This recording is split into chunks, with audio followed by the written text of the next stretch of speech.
Hi, everyone. Good afternoon. Thanks for coming. We left the door open, so there might be still some people joining.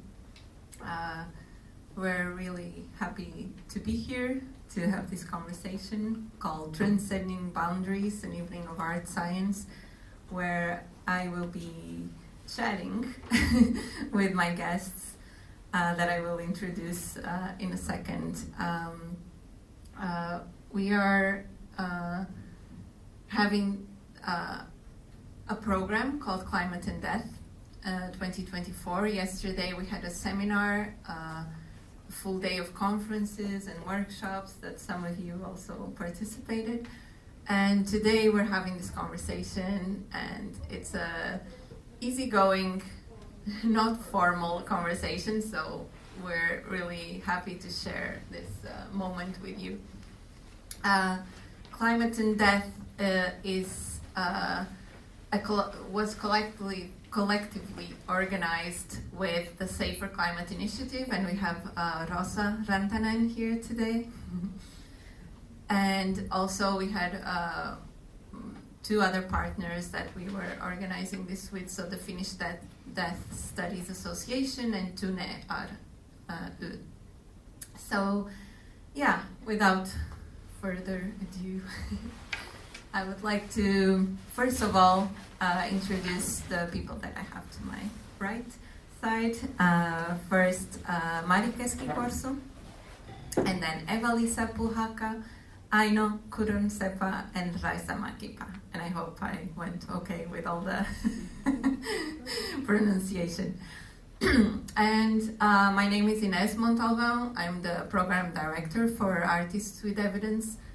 I will tell a little bit more about us, what we are doing and why. And today our conversation will last approximately an hour and a half. There will be some time for some questions and for sharing most of it. We will not have any presentations from any of the speakers, so it really is a conversation. About Artists with Evidence, through the QR code you can access our link tree, so the same that we have in our link in bio on Instagram, and you can follow kind of the most recent news, things that we're working on, our events and program.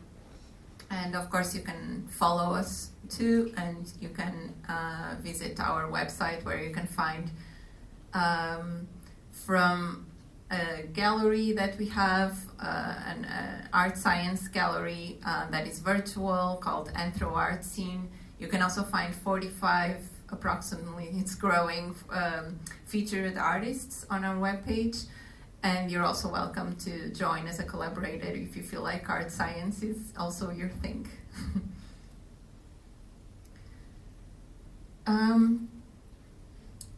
Before I actually go into the why art science, I think it would be nice for you to hear just a little about each of our speakers. So I can put up maybe the names back. And just a brief introduction, because then we'll have time for going into more detail about your work and how this theme of climate and death and in the field of art science relates to your practices. So should we start with Mari? Is that okay? We have several microphones. Try this one. Yeah, hello everyone. Thank you for having me here. My name is Mari Keski-Korsu. Nice to see you all here. I'm an artist and researcher. I work in Aalto University in the Department of Art and Media, and I am a part of research groups called RAT in Aalto, and also Abisko Values, which is in Abisko Scientific Research Station in Abisko in North Sápmi or North Sweden. And I work a lot with performance and kind of, how to say, maybe community-related art. And that's about it. Hello, my name is Eeva-Liisa. I'm an artist, and I work mostly with like kinetic sculptures that I recycle from countryside old machines, and then I do biodegradable materials, like doing my own bioplastics and make sculptures out of that. And mainly mostly like olfactory art. And this is probably related to this topic that I have an installation called Smell of Fear and Smell of Death, and working with body odors and the language of smell. Hello, I'm Ainu Kyrönseppä. I'm a co-founder of Operaatio Arktis, and right now I'm working as a media coordinator for Operaatio Arktis and also some kind of visual director for events and our view. And I have a background in different kind of video and film productions and performance arts, and just enthusiasm to grow my toolbox in arts and academic fields as well. Thank you. Also, we will be going a bit into Operaatio Arktis that you have co-founded, so yes. And Raisa, please. I'm Raisa Mäkipää. I'm a scientist. Quite much my work is related to mitigation of the climate change. There are other topics involved in studies on biodiversity, but during the last few years I have tried to find solutions how we could mitigate climate change. And then we should have an impact when we learn something. And according to my current knowledge, I see that it's not lack of information, it's not lack of knowledge why the right actions are not taken. It's because people, our behavior, and it's not means of science and scientific communication how we send the message to all of us, all society. So that's why I have some motivation to collaborate with artists. I don't know how far this can help or go, but anyhow, better to try than not to try. Yeah, thank you so much for your introductions. What Raisa was just saying, I think it will tie nicely with this idea of like why does it matter to talk about art science? Why are we focusing on art science, and are these transcending boundaries, are these boundaries actually imaginary? Did we impose these boundaries between art and science? And that's also one of the reasons why we call it art science, art-science.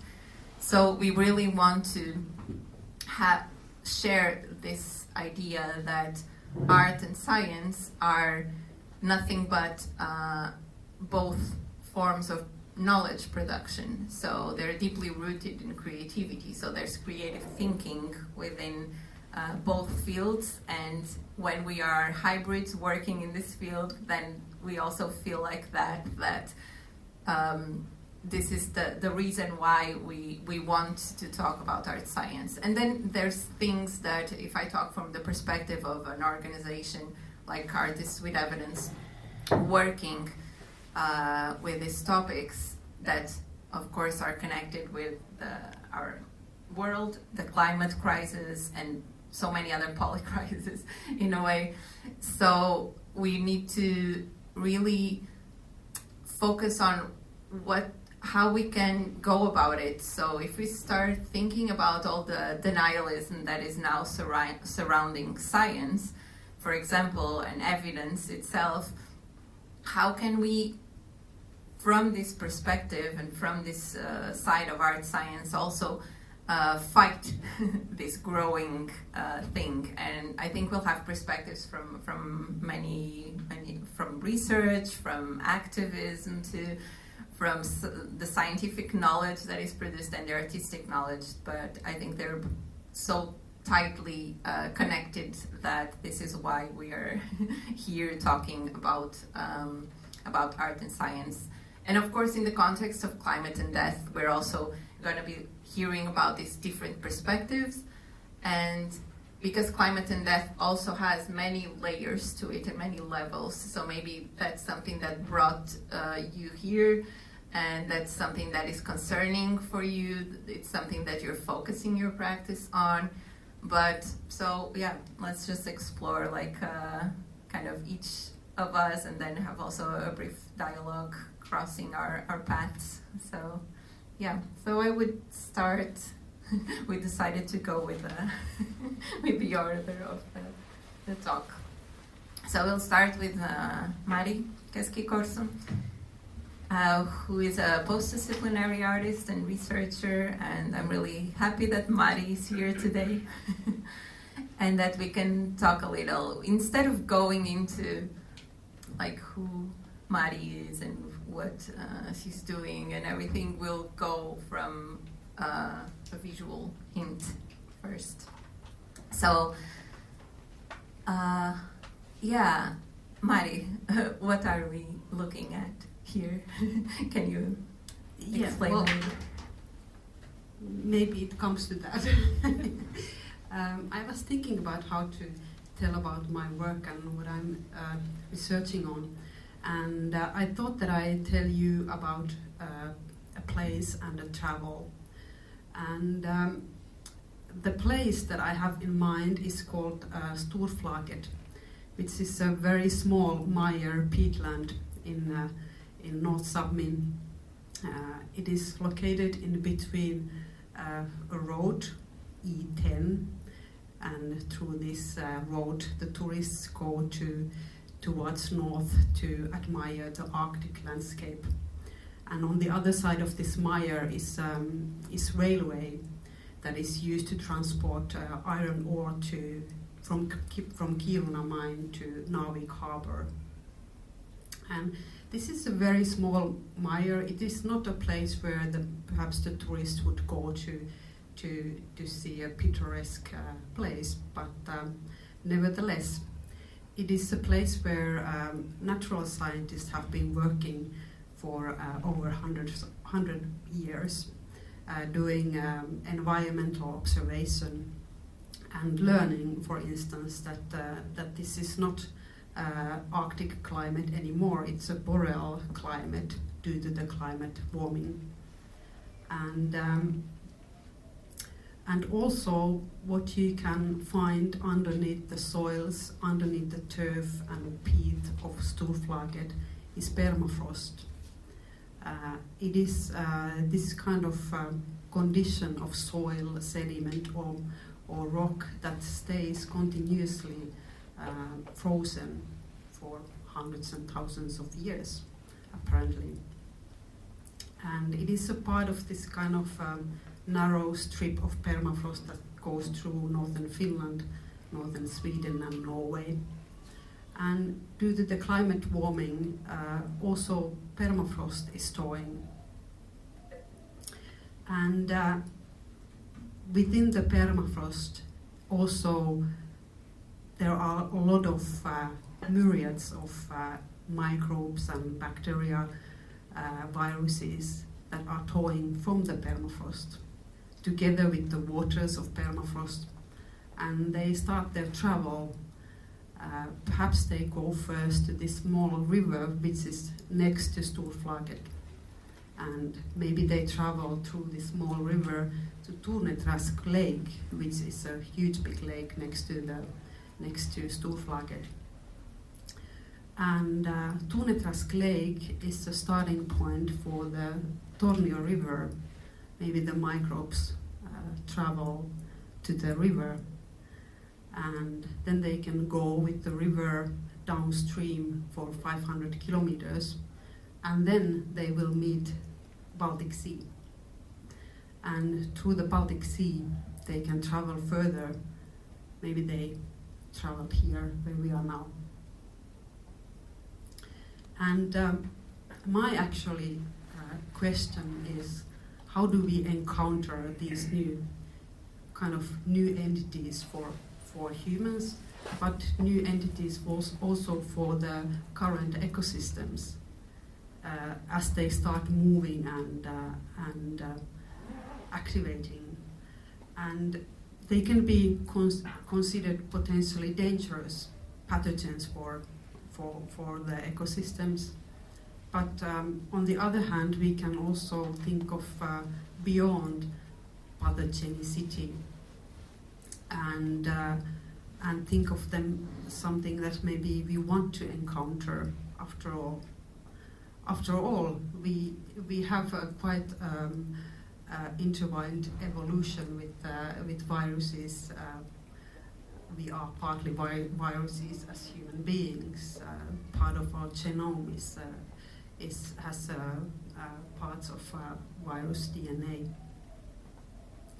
So I'm interested in multispecies rituals, and especially folk healing that happens in sauna. So sauna for me is the place where all these waters come together with whomever is within these waters. And I was thinking how to describe this. So then I thought that to describe it to an experience of someone who has been doing this with me. So I will actually read this now, so bear with me. I know it's sometimes difficult to listen people to read things, but I will try.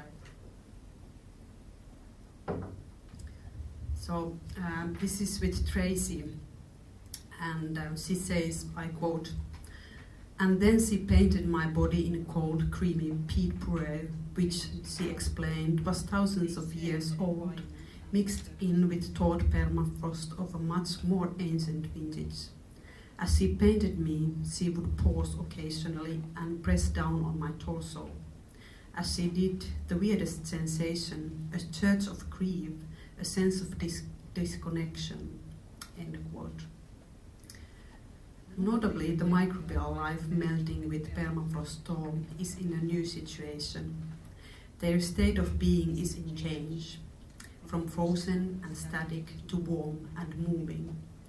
In this sauna, the temperature is maximum 60 Celsius to ensure that microorganisms can survive it.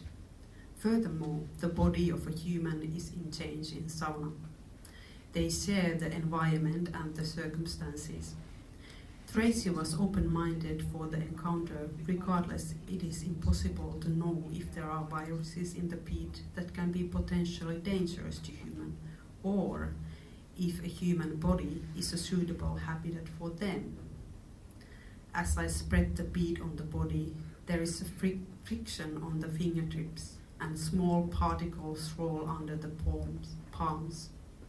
I try to follow their movement.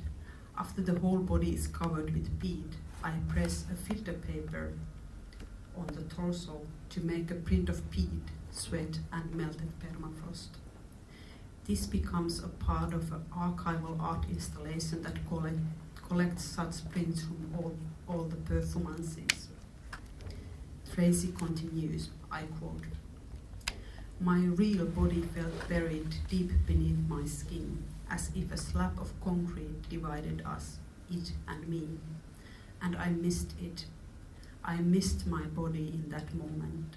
I mourned my treatment of it, ignoring it, encasing it in layers, entombing it to the extent that I could barely feel the weight pressed against me. Right there, I resolved to return to my body.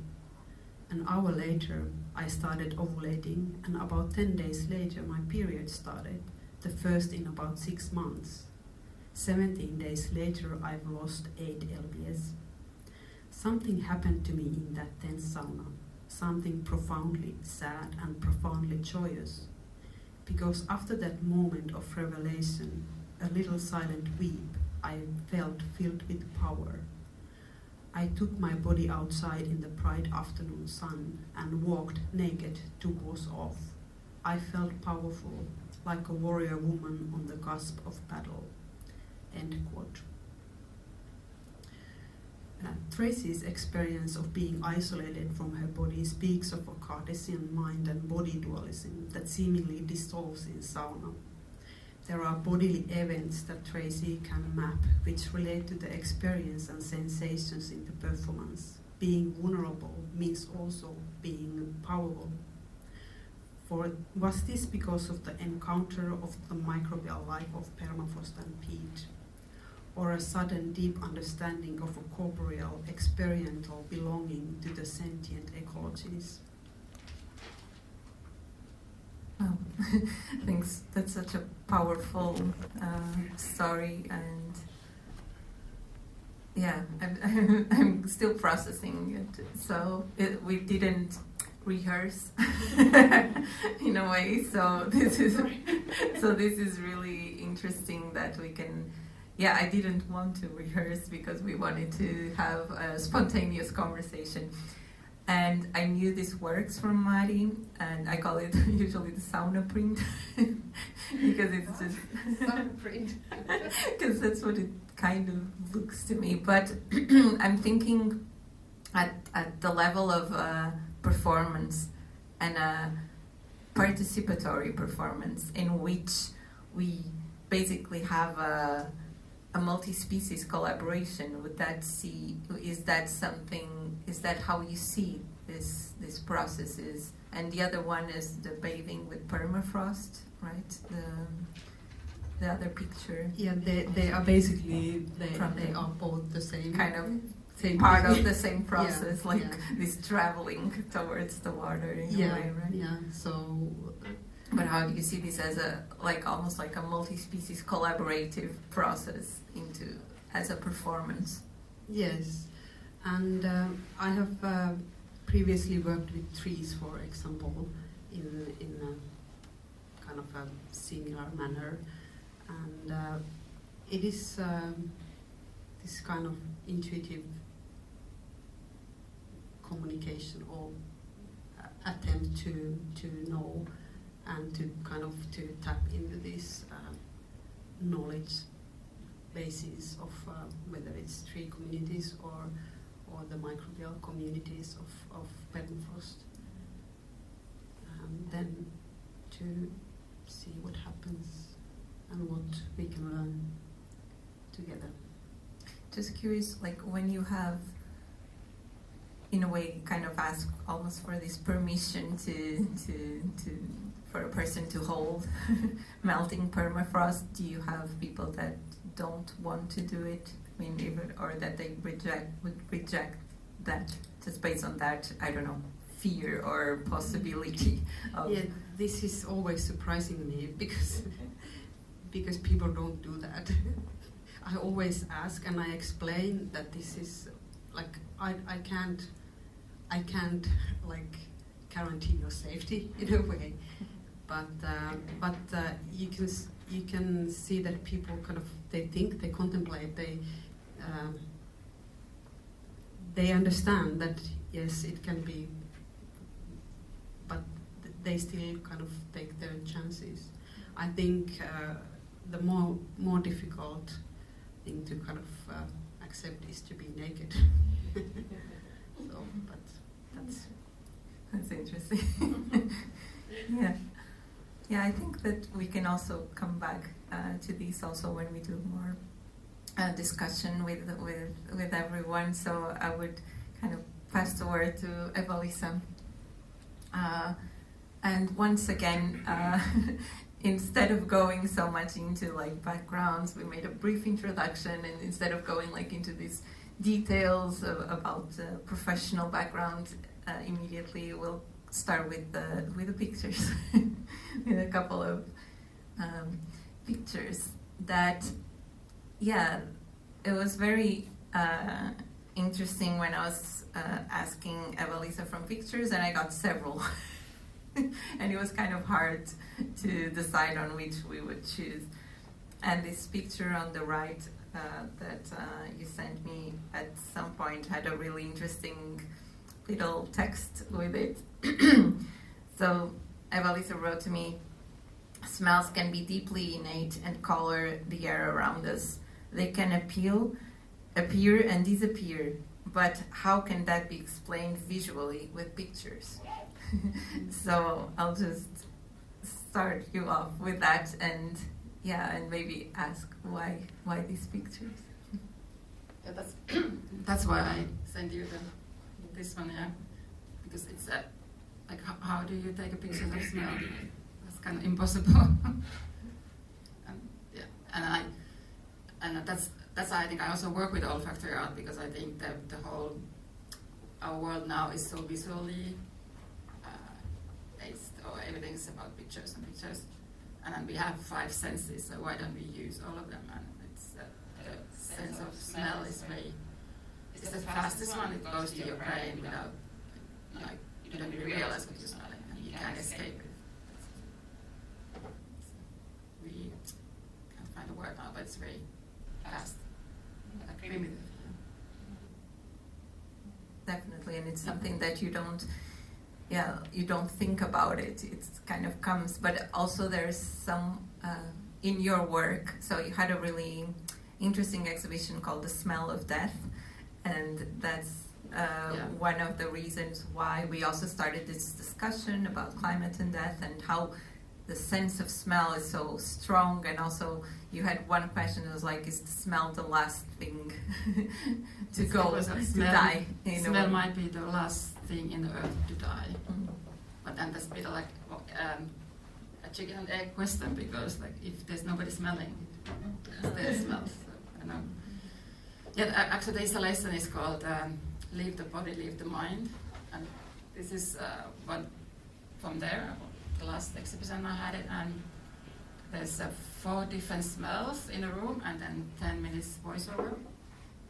And it's based on the academic studies I've been reading a lot, like after dying, that when the human body is decomposing, there's like 4 different stages. And then I found this, some of the studies, they say like in each stage you have certain smell, and then if you put these things together, you can mimic one of the each of the stages. And then I've been distilling and making these smells. And so in the room there's 4 different bottles, and the 10 minutes voiceover tells you what happens to you and out of human when they die, and it tells you when to go to smell each of them. And it's almost a bit like a meditation, a guided meditation through through the smell of death and all these stages. And they don't all smell bad. No. That's something that maybe would be interesting to... Yeah, the first one is the first hours, and it's very rosy and flowery smell. And the second one that's quite bad, like really fecal bad smells. And third one is really woody, tar kind of smell. And the last one is minty. That's when the only skeletons are left. So it's herbs and minty and a little bit tar. I think it's also kind of like nice way, and when everything's gone, this kind of good smell. And you were the one that created this smells, right? Yeah, I distilled them myself and I mixed them. And it's so you're basing like that on like studies or of what are the elements identified, and then you try to mimic it, or do you also integrate your own experience? Yeah, I mean, there are any recipe. Like these researchers I found, they like say maybe if you use these things, you might get the phase 1 and 2, 3, 4. But I mean, there's not proportion. And I don't use any like chemicals. So I don't think they listed like gasoline and things like that. But I don't use those. So you only use natural things. Yeah. Okay. Yeah, it was. I was lucky that I could see this exhibition and experience it myself. But I'm also interested in like how you use smell in a way for understanding death and in a way the passage of time. So how does that come across in your process, in your creative process also? Yeah, I think that whole life is kind of like when you think about the human bodies, they decay every day a little bit. And the smell there's a different kind of smells in different times of the life, and when and it's I don't know. I mean, of course, the work started from my own fear of death, and this is kind of a way to understand like we all go back to the earth, and then we just change the form. Yeah, and you also have some explorations that you're doing about like human and non-human kind of mutual awareness in that sense in your work. My other work, yeah. But this smell of death is like also the animals die the same way, and the smell is the same. It's not about human dying. So how do you like not extrapolate, but how do you go about it when you're talking about non-human, or if you would be talking about climate, for example, or the planet? So kind of going broader in that sense, like, is that something that you're exploring already, or is it something that you would like to explore? Maybe something I will explore later, but of course, dying is also a problem in the world. Like many people are dying, and it's big cities, they have a problem with the dead bodies, and the graveyards are full of. Yeah, it ties almost a little bit with this idea that Mari was talking about, the pathogens and, like all the problems attached with this, the scale of that in a way, right? So, yeah. And I'm just curious how that picture happens. Oh, yeah. So that's just, the smells are always in the bottles because otherwise they would mix in the air. When you go to installation, you have to lift the cap and smell it. But this, just the visual reflection of the lights. This is how the smell would evaporate in the air.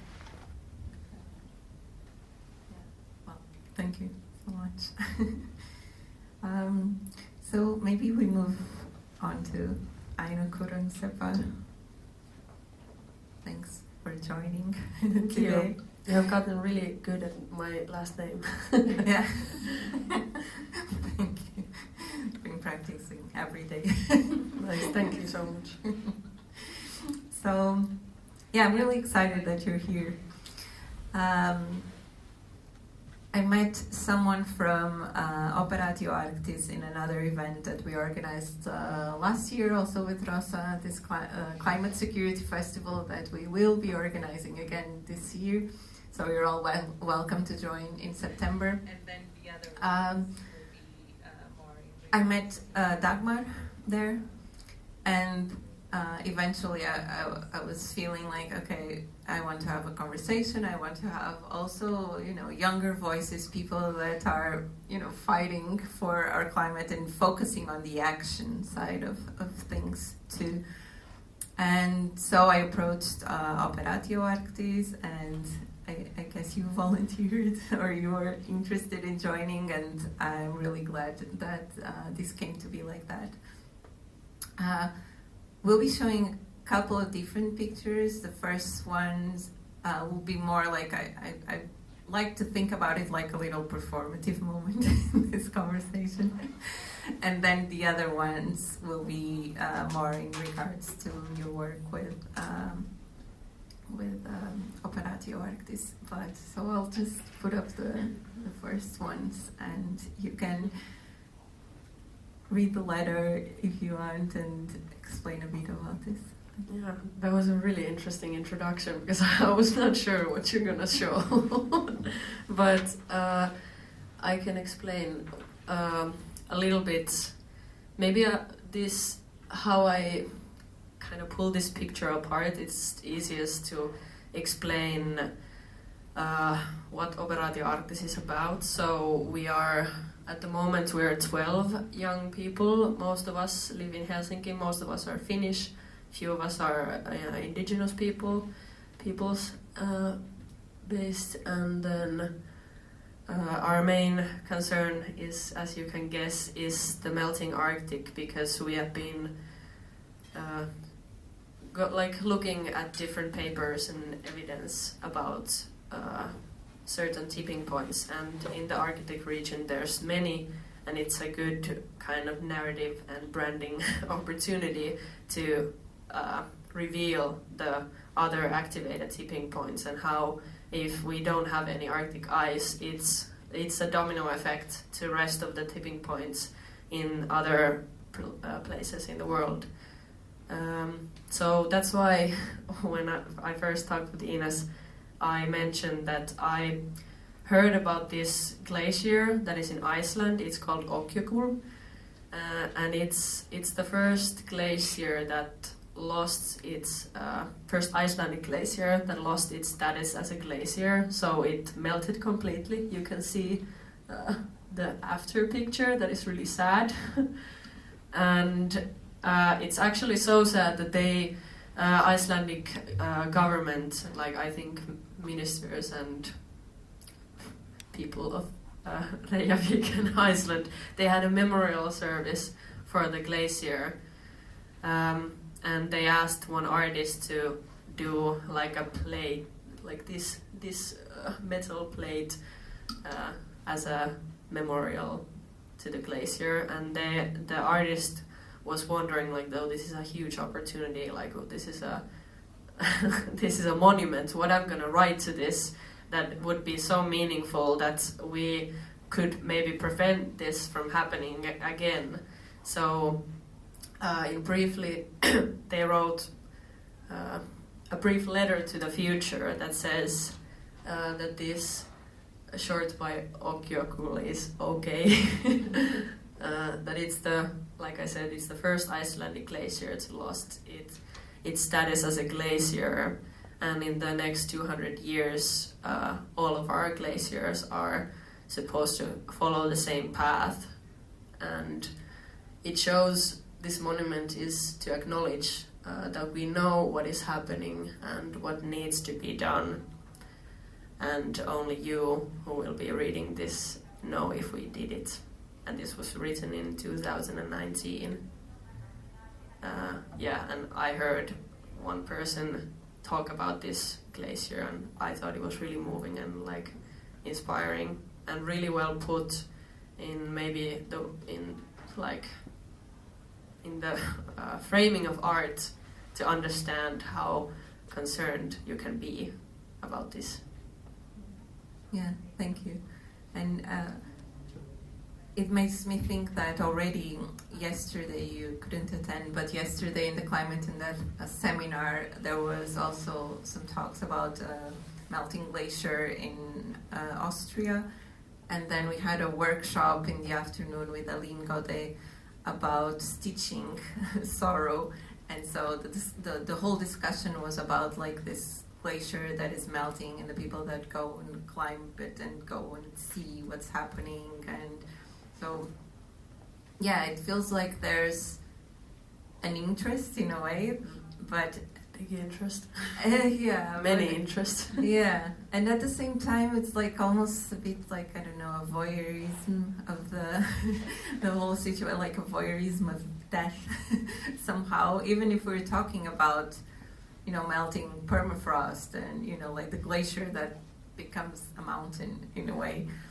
But there's all these feelings of loss anyway attached to it, and there's a certain grief. And I'm thinking about that last sentence, this monument to acknowledge that we know what is happening and what needs to be done.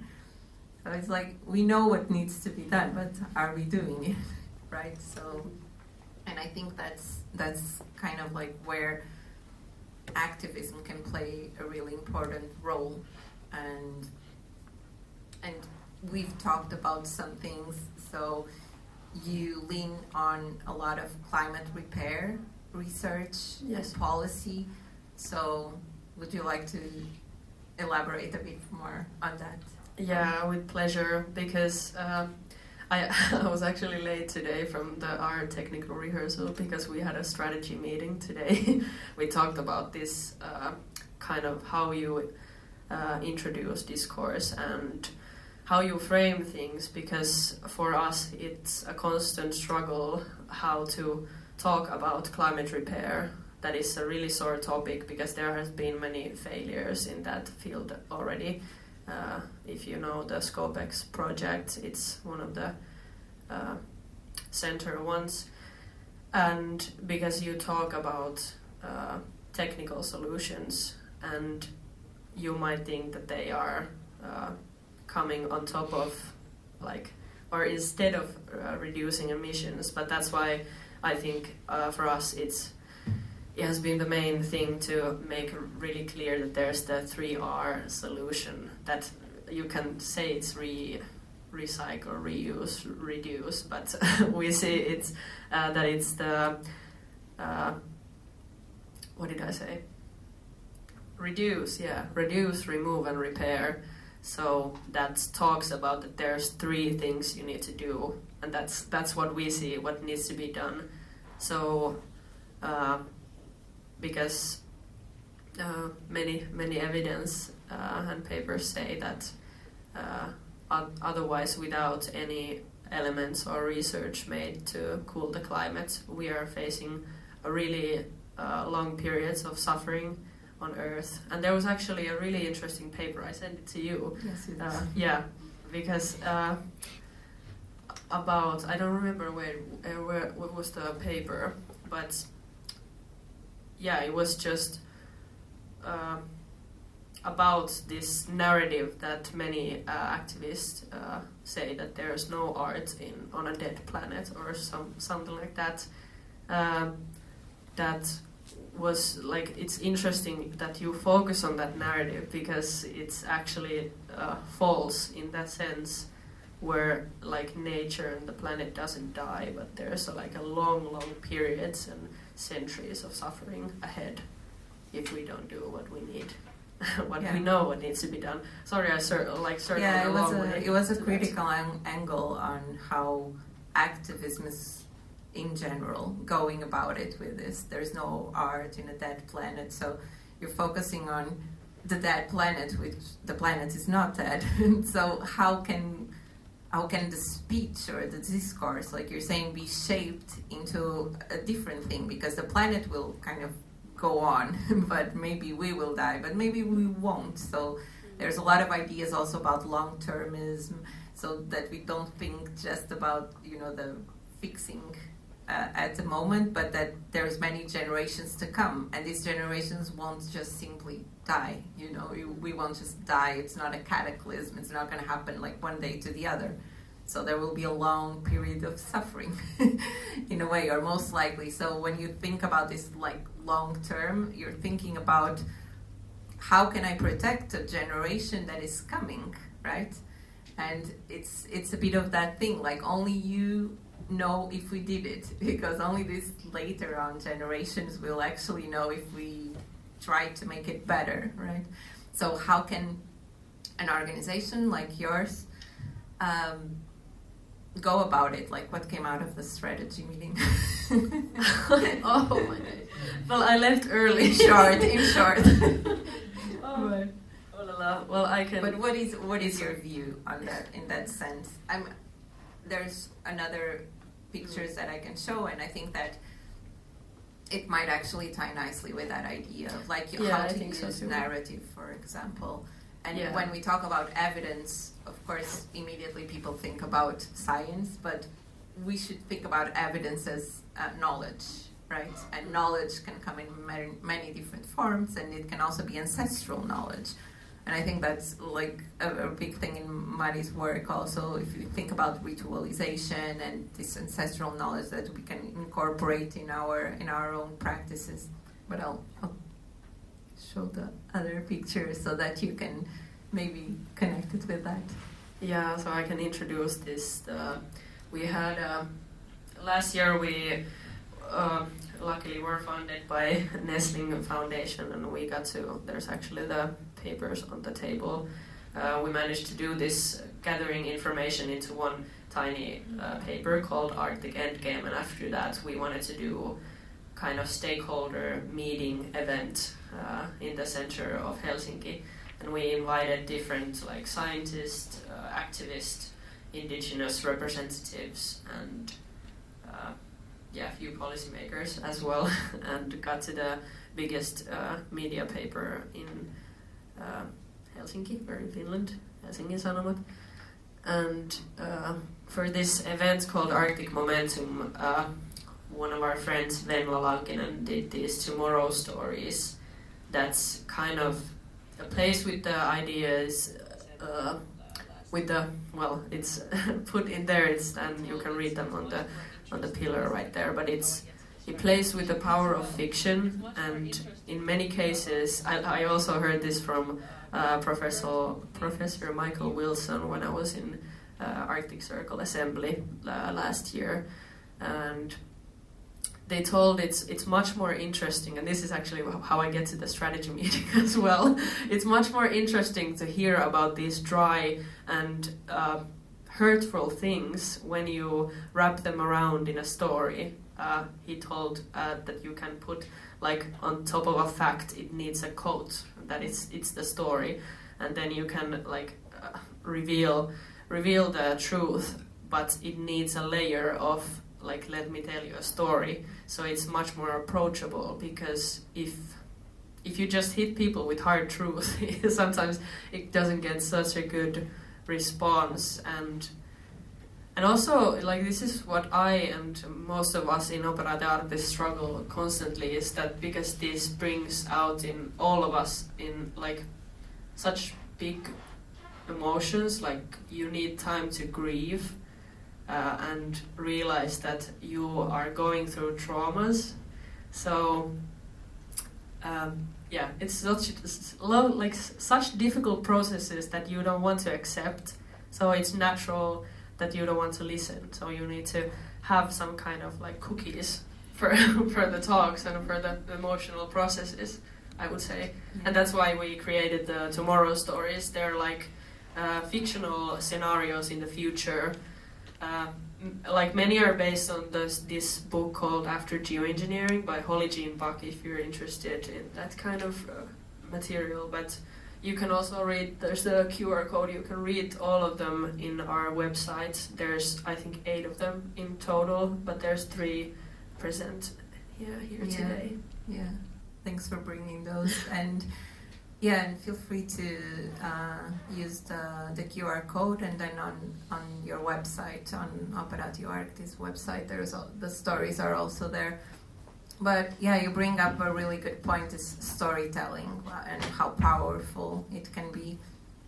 And there was, I was just thinking that with the storytelling and even the use of science fiction, there were some authors that say, well, it's easy to write about dystopias in a way, so these kind of doom and gloom scenarios and how bad it can get and whatever. But if you tap into the emotion side of it, and if you think about utopias, then that's where you're working towards something. So you're trying to identify how you can get to more of an utopian way of thinking, and not so much about, oh, this will all be horrible and there's nothing we can do. And because that also puts the weight on younger generations, and that's really a very heavy weight to carry. So yeah, definitely.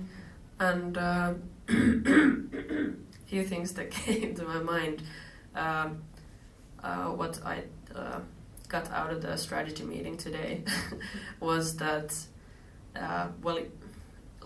this meeting shows, you need to constantly rethink every strategy. Like, you can't go with one blueprint and for many years. And one very kind of obvious trick is always to show and not tell. It's just better that you can put image to it, like we did here. Like, I was really moved about the permafrost, like bathing in permafrost. It's like, it gives me chills. And touching the permafrost is like, that's freaky. It's interesting. Yeah. And like, if I use the permafrost performance as an example, participation is a big thing. That if you feel like you can do something or participate in performance or discussion or activism, action, anything, that's always, like, brings more public to it, brings the masses, and makes it more interesting. And kind of sadly, this is also like a commercial ground that we work with, so it's always good that you can promote something kind of sexy or, you need a good marketing team Yeah. and all the social media and these kind of, it's like kind of a dual issue. Yeah, but I think we can also turn around back to this, and I would like to now discuss a little bit with Raisa Mäkipää, who is a research professor, but today I really want to focus. Of course, you have different research and over 100 papers published and all that, but I really I found about Raisa because she participated in a certain project, and so these are kind of the pictures that I would want to share here. One is from the SIBA Fest, and it was an art science collaboration, so with the Sibelius Academy, and it would be great if you could give us, open a little bit about what that was, and then we can go into the lovely fungi. Thank you, and thank you for the invitation to be part of this discussion. Actually, I could start from opposite way, because I was so inspired by previous speakers about death, and I'm an ecologist, and in nature, we think that everyone is circulated, so nutrients and water and everything is recycled, and that keeps the ecosystem running. But then it's limited. It's not all recycled. The reason why we have those peatlands, permafrost, or normal of the other peatlands, is that decomposition is somehow limited, and it might be because of the high moisture, they are waterlogged, there is aerobic conditions, and decomposition doesn't really, there is decomposition, but it's very slow. Or it might be frozen and then it doesn't decompose at all.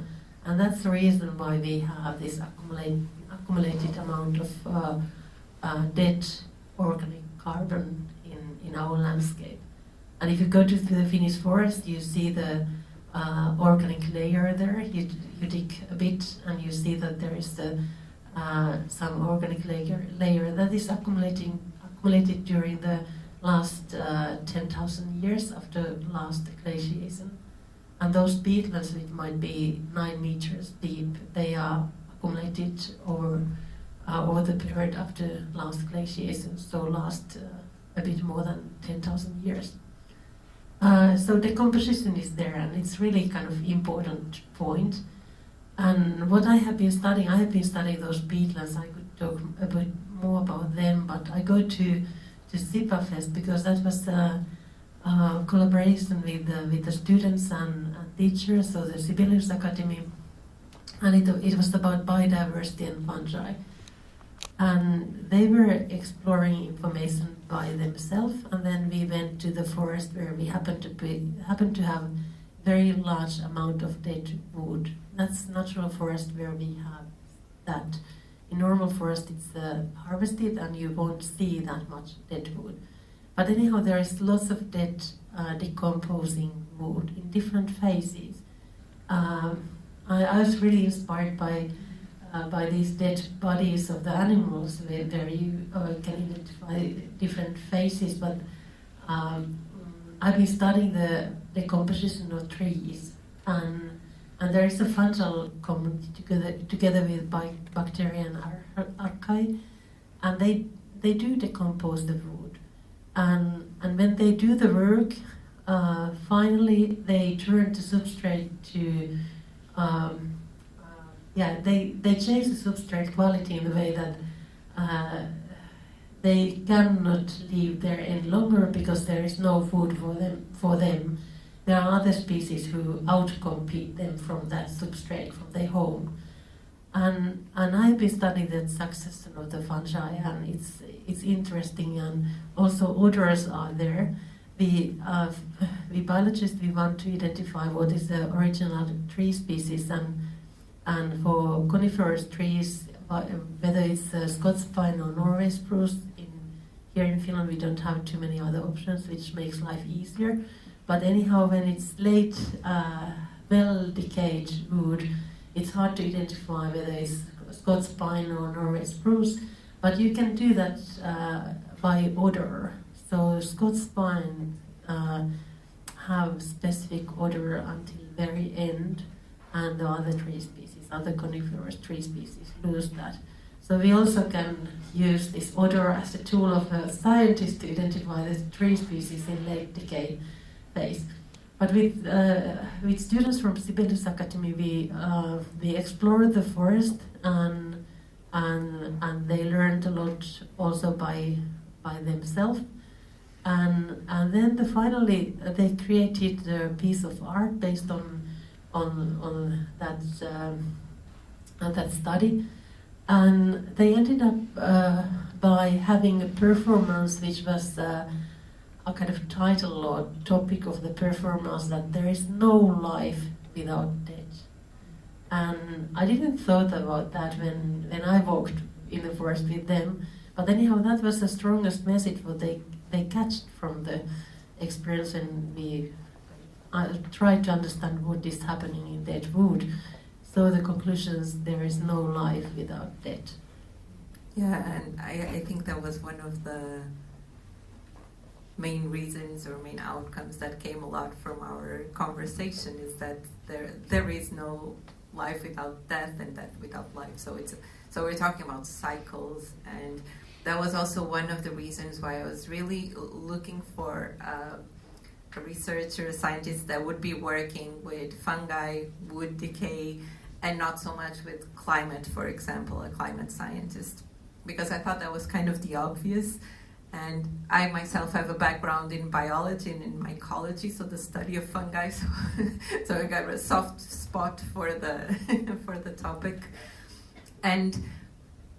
But it would be really interesting also to hear what's the role of these fungal communities, because I think it will go back in a way to this other communities, other multi-species collaborations in a way that we are seeing over and over, and how they can in a way contribute to our future, right? Yes, this question what all those fungi do there in decaying wood, it's common, it's always asked, and my honest answer is that I don't really know. I know part of the answer, but we explored the semi-natural forest in southern Finland, which is dominated by Norway spruce and lots of lying dead wood there everywhere. And when we were studying the species composition based on DNA-based methods, so we do the samples from the dead trees, then extracted DNA from sawdust and then identify the species after sequencing, we learned that there is more than 2,000 species in one single forest. And I could explain what some of them are doing based on the knowledge what is in literature and something studied by myself. And nowadays these DNA-based methods are such nice that they even give some information about genes, that this fungi is able to do this or that, or this archaea is able to do this or that. So we can spot the organisms who are able to produce methane or consume methane or fix nitrogen and so on, but still that is not known for all the species. And according to experimentation, we have tested what happens if we lose part of the species. And it seems to be so that ecosystem processes are not heavily affected if you have all functional groups. So there is some work for all the species, and if all the workers for this process are there, that's fine, but even some of them is enough. But if you lose some functional groups, then no one is breaking these kind of molecules, then there might be troubles, and rate of decomposition is reduced. And we know that when there is lots of species and part of the species are lost, you won't see any difference in the rate of decomposition. But if you have an average amount of species and you kind of lose a lot of them, then you see that the rate of decomposition is reduced. And when you have very few species in there and you lose part of them, it's hard to predict what happens, because if after losing a large number of species, it might be that some of those who are left, they are very efficient decomposers or very efficient in something, or very inactive. And it's where you have a species poor system, it's very difficult to predict what happens. So this is my answer to what species are doing there. I don't really know. I know part of the story, but not. And that I think it's really important when you think about soil, right? And I think that's kind of ties nicely with the work that you're now also developing in terms of forest management and guidelines. But like the importance of soil, it's like we don't think so much about it. It's under our feet, but there's like an incredible network and world under our feet. So kind of focusing on soil and the things that are not so visible or so immediate, as we were discussing already, that might also kind of shape the story that we'll start telling and how we go about it, right? So we all know that from school books that there are some fungi who are very essential for trees. They are mycorrhizal, and they transfer nitrogen, nutrients and water to the trees or other plant species, and they give carbon. They get carbon from the trees or other plants. But this is not all what we know about mycorrhizal fungi. We know that in some conditions they can be also decomposers and even pathogens. So it depends on conditions. So even friendly fungi, they might have various roles. So it's not so easy to predict what happens when you start to change the system. And connection between dead wood and mycorrhizal fungi, which are evidently important for growth of trees, is such that in decaying wood, in late decay phases, there is lots of mycorrhizal fungi, hypha of that. And if you are in old growth forest, you might even see that seedlings, small trees, they are located on decaying log. And one explanation for that might be that there is the mycorrhizal fungi are already there, so they get nice symbiotic species from there. It might be also that there is more favorable light conditions or moisture conditions. But anyhow, also mycorrhizal fungi, they grow to the decaying wood before trees, seedlings go there. So mycorrhizals are there first, and then trees might come. Yeah, and just think of mycorrhizal fungi, the ones that actually give you the mushrooms that you pick in the forest. And in a way, it's kind of poetic that you can have the friendly ones and the not so friendly ones. So this kind of extrapolates at many different levels with how there's all these interactions. And well, we've been already. There's a lot of like bridges between all your topics, and it would be great also to hear if there's any questions. I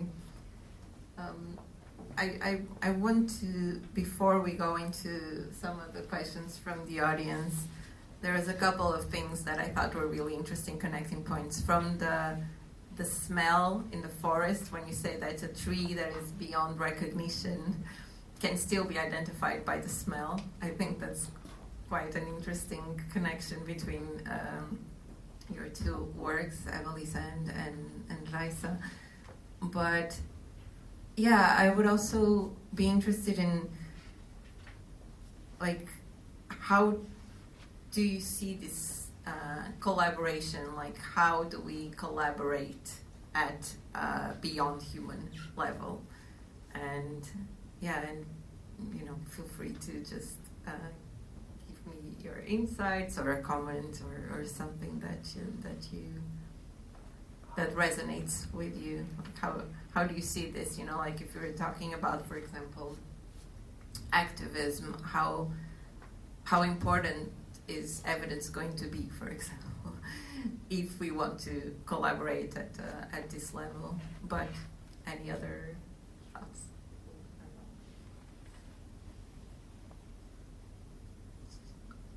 Well, okay, I can start.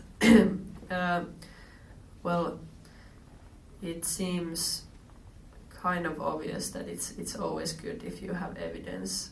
If you're making a rumble or like decide to speak up for something, because on the base of that, in many forms of activism is some other forms of injustice. And that was actually, I also today, one of my colleagues, Justus, that's our Brussels office at the moment because he's studying there. He did this framing workshop for us and we talked about like positive and negative framing and how it's interesting or it was mentioned that it's interesting that if you have a negative framing in your campaign for elections, people are more active to vote on that. But in many other cases, you can be like anti-colonial or anti-war, but you might frame it that you are for peace, like that it's much more approachable if you put it in a utopian or positive quote. I would say that was interesting, maybe for the start of this. Yeah, we've been thinking a bit about that with at Artists with Evidence, with a series of conversations that we're having about war and environment and the role of activism or climate activism within the war environment nexus. Because if you frame it as an anti-war or a pro-peace movement, like in a way, how can the climate activism also contribute to the anti-war movement? Because it's not so much or not just about the consequences, but also like the environmental destruction and all that. So I think that a lot of like the roles that we are playing can then have different interpretations and contribute in different ways. And any thoughts from the other guests on beyond? Yeah, I was just thinking that you asked like how do you collaborate beyond human. That I kind of first start to think about the human in the sentence. So and of course we are already whatever this skin sack that is sitting here with some sort of consciousness, I suppose. We are already multi-species to begin with. So I think that is kind of at least for me, the starting point of all the collaborations that I imagine or do. So then you are kind of, this is the platform. And it's also about like how we even collaborate human with human. Yes, Right. indeed. And then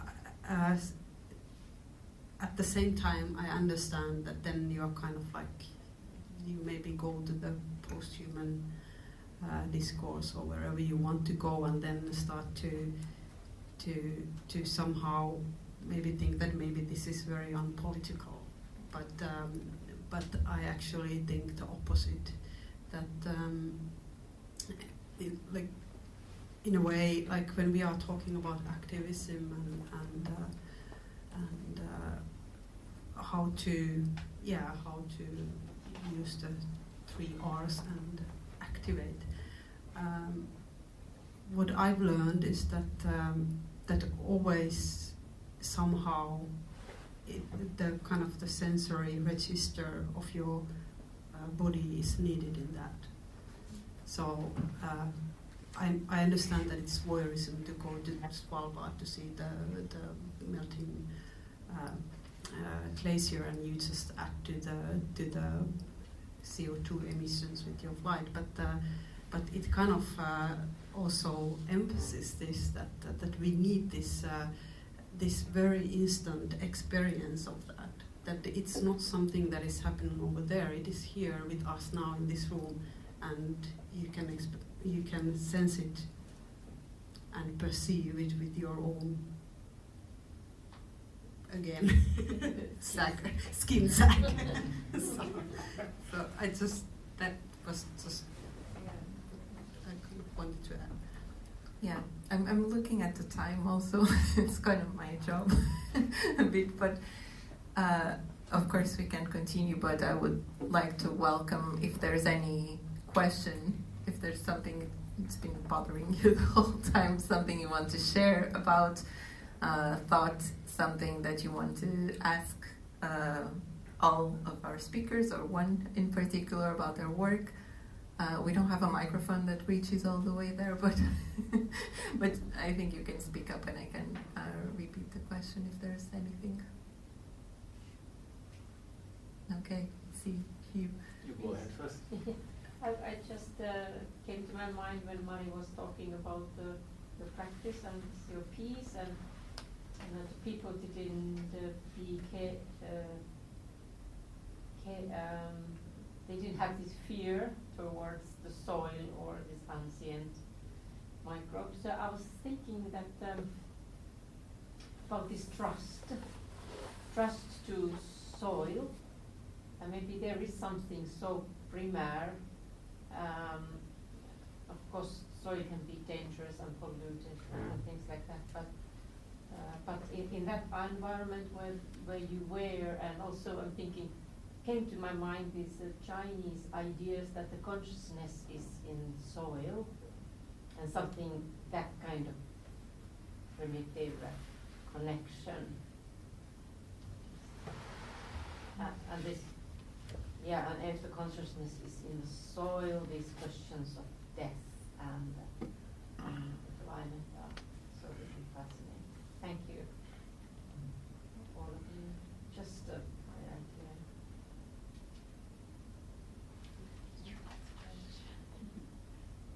Well, maybe I can, because I know this comes from the anthropology and kind of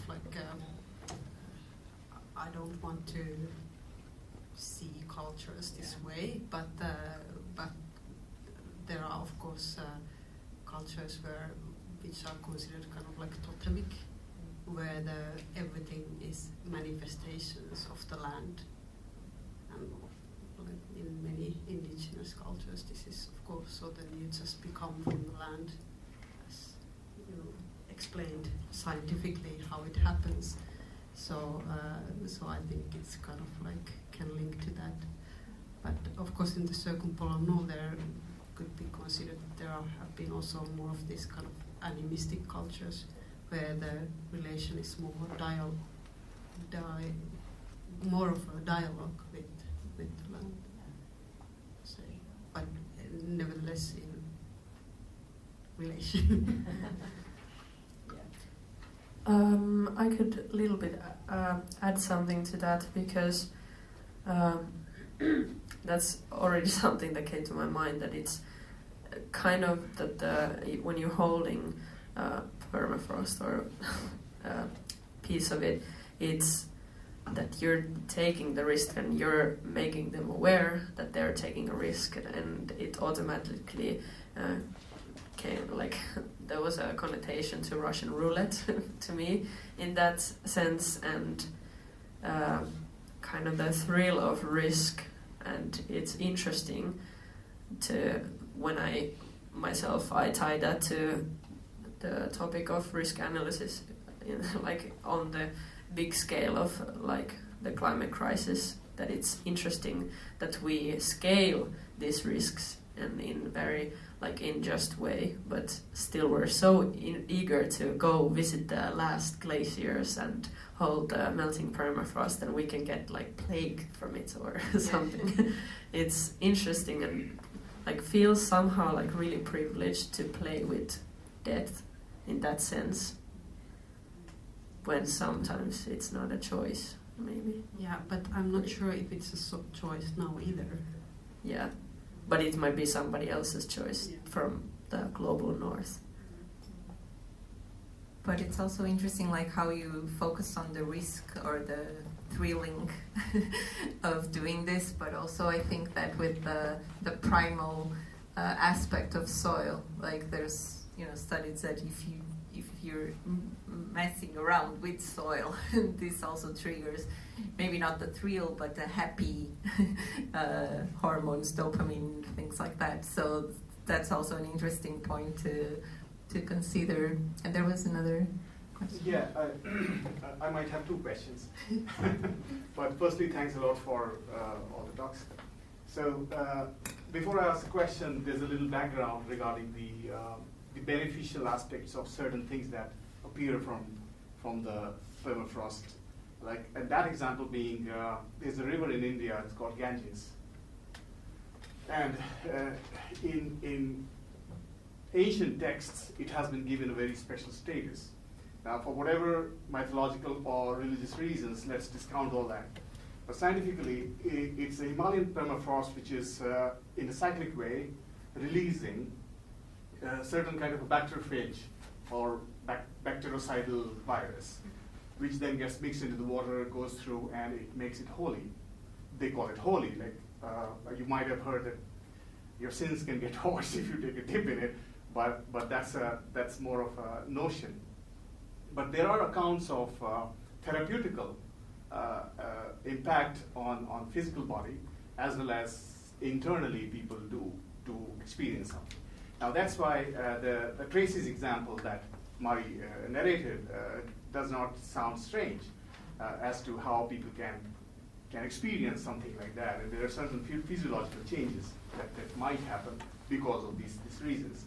Although Ganges is one of the most polluted rivers today on this planet, but at least in the top 20 part of the entire length, it's a very long one, it's still kind of pure, and the water is very clean, and it's still, it does not decay. You can store it for as long as you want. Historically, Britishers, when they were in India, they transported this on their travels to Britain, just for this reason that it didn't go bad. So that therapeutical property is now known to appear from that bactericidal virus, which is then, as Raisa explained, that things don't decompose completely. So now my question basically is that, is there an account of things that go in later, or was it part of it already when it started decaying? Because you said it takes about 10,000 years.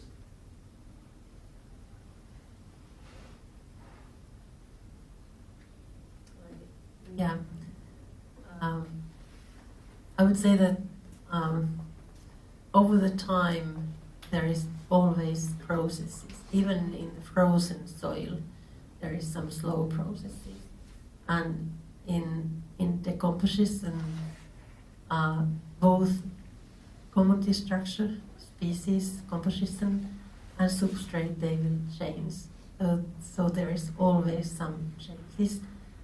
And how much changes in glaciers, which are thousands of years old, some changes are there. So I don't know whether I'm answering on your question. Well, yeah, I'm getting it that things do change even in a frozen state. Yes, there is some changes even in frozen state, but yeah, slow, very slow. At least some of the microbes are dying if you store them in -20, and that's why we want to store our samples in -80. But still in there, we cannot store them forever. So even in very low temperatures, there is some changes. At least some species disappear. maybe they don't really evolve to create new species, but anyhow species composition changes, and it's not totally isolated from everything. So there is also invading someone in remote areas, in glaciers. They can enter from somewhere. No guarantee that there is everything stable and no changes. Changes are part of the nature. Thank you. And there's another person, Yeah. so maybe we give it a chance to another person. Thanks for a nice discussion. So my questions, I have two. Maybe you can pick one.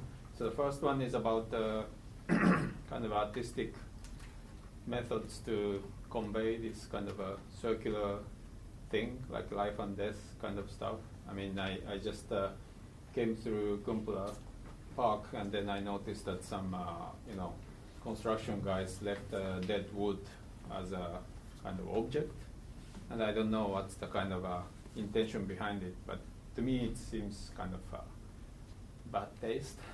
I mean, this, people are complaining that, oh, you cut thousands of trees to make this metro tram line, but now they have this kind of 80 years old poplar trees dead next to the tram line.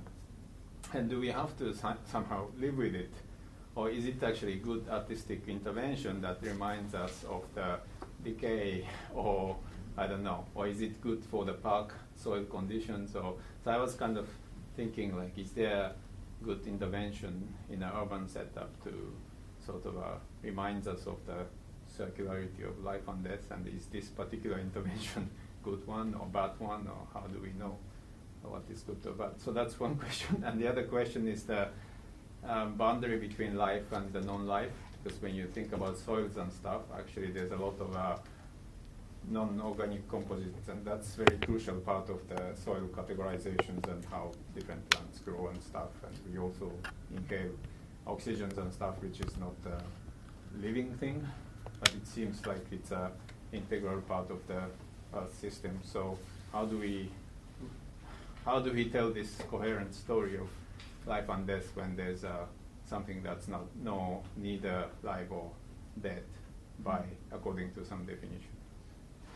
I'm not sure if everyone heard the question, but or the questions actually. One about more or less like if there are artistic methods in order to address these questions, for example, in an urban scenario, and in a way, is it right or wrong? I don't know if it was actually an installation, artistic installation, or if they just left the dead I think tree there's an intention, because it's a designated space, and it's not just in one place, but in many places. So someone in the city of Helsinki. Yeah. So maybe what's the value? I want to reply on this question, starting from the last point. Soil. If you think about soil, it's not dead; it's full of life in there. And when I talk about death, we know that some trees, when you cut them, at least the stem is dead.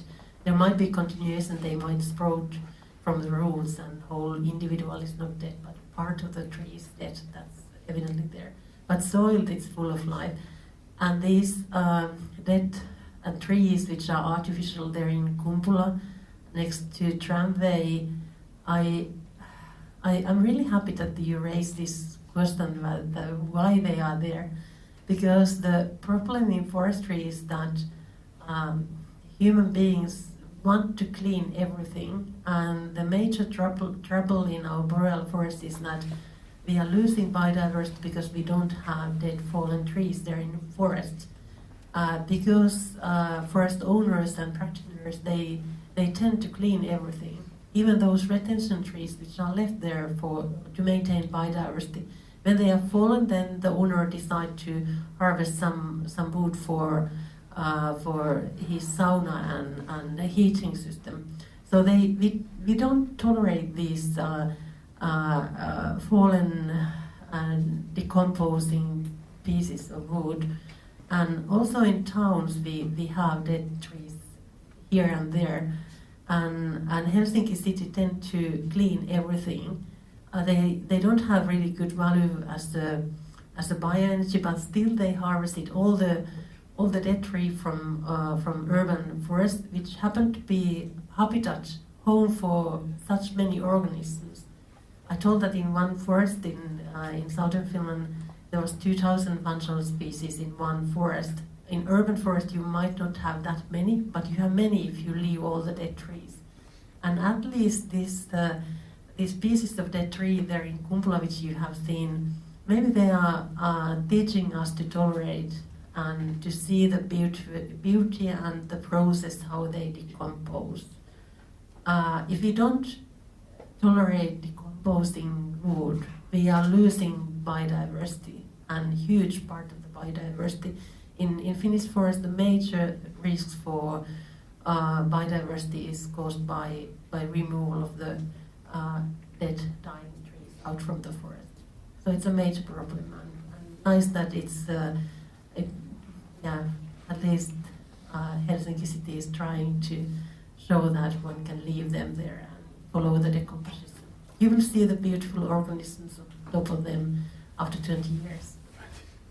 If you want to see or get to know this topic more, you can go see Virpi Suutari's new documentary film called Once Upon a Time in a Forest. It gives a nice detail of the Finnish forestry at the moment. And just about the toleration, I really like this idea about the smell that came to Helsinki. This theory that it came from Latvian swamp, which is not true, right? I guess. But as an idea, I do like it. Yeah, well, we're kind of running out of time, and I think it's a really interesting note to end with, also this idea of tolerating decomposition, because it's almost about accepting also death and life and the cycle that it entails, and of course the other elements that you were mentioning, there's none of this without oxygen or without other basic elements of life. So yeah, we will have to end. I'm sure that if there are still questions, our suggestion is that we can continue for a while in the bar that we have here in the same building.